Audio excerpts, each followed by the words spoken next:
Hi friends, रुचकर खाना खजाना या चॅनलमध्ये आपलं स्वागत आहे। मी आज आपल्याला मेथीचं गरगटं कसं करायचं ते सांगणार आहे। तर त्यासाठी मी 1-2 तास तूर डाळ भिजत घातलेली, म्हणजे ती छान अशी शिजते। आता याच्यामध्ये अजून थोडंसं मी पाणी घालणार आहे, जेणेकरून डाळ व्यवस्थित शिजेल। यात 2 मी आमसुलाचे तुकडे घालते आणि स्वच्छ धुवून बारीक चिरून घेतलेली याच्यामध्ये मेथीची भाजी ॲड करायची आहे।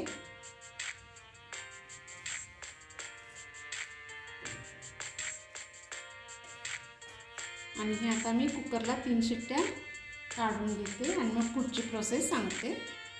आता इथे कुकरला मेथी आणि डाळ शिजलेली आहे, ते थोडंसं आपण बीटरने थोडंसं एकजीव करून घेऊया।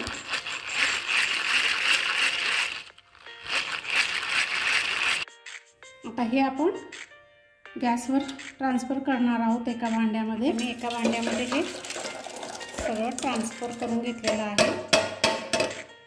गॅस ऑन करूयात आपण।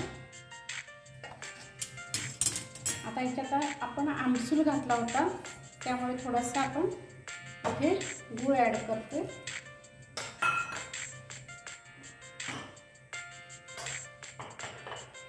त्यानंतर याच्यामध्ये कांदा लसूण मसाला मी 2 चमचे घालते। तुम्हाला तिखट कसं कमी जास्त तसं तुम्ही कमी जास्त करू शकता।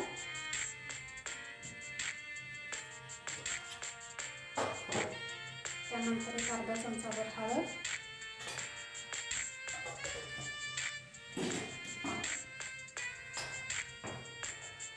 आणि इथे मी आता चवीपुरतं मीठ घालते। थोडंसं उकळी येऊ दे आणि पुढची प्रोसेस आपण पाहूया। हे पाहत आहे व्यवस्थित बॉईल होत आहे।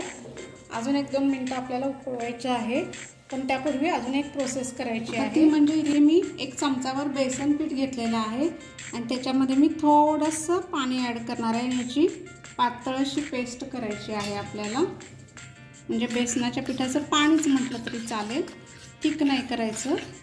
याच्या गुठळ्या सगळ्या मोडून घ्यायच्या आहेत।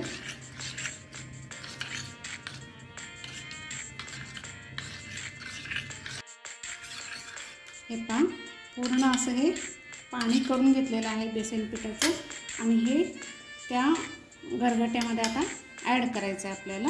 आता हे मी याच्यामध्ये ॲड करते, म्हणजे गरगट्याला थोडासा खमंगपणा पण येईल आणि थोडासा दाटसरपणा पण येईल। जेवढी क्वांटिटी असेल त्याप्रमाणे तुम्ही पिठाचं हे बेसन पिठाचं कमी जास्त प्रमाण करू शकता। हे पहा, आता याला पुन्हा आपल्याला उकळी येऊ द्यायची आहे। हे पहा, छान आता हे व्यवस्थित उकळलेलं आहे। आता आपण तडक्याची तयारी करायची आहे। चला तर आता तडका तयार करूया। इथे तडका पॅनमध्ये मी 2 चमचे तेल घेतलेलं आहे। याच्यामध्ये जिरे मोहरी काही नाही टाकायचं, डायरेक्ट लसूण मी 4-5 पाकळ्या ठेचून घेतलेला आहे। आता मी गॅस बंद करते। लसूण टाकल्यानंतर मोठं असं ठेचून घेतलेलं आहे। याच्यामध्ये आता मी हिंग घालते थोडासा, आणि 2-3 सुक्या मिरच्यांचे बारीक तुकडे करून घेतलेले आहेत। हा असा तडका आहे। आता पुन्हा मी हे भांडं ठेवलेलं आहे आणि हा तडका याच्यामध्ये आता ओतायचा आहे। लसणाच्या फ्लेवरमुळे खूप छान लागतं हे। आता एकच बॉईल आपल्याला येऊ द्यायचा आहे याला।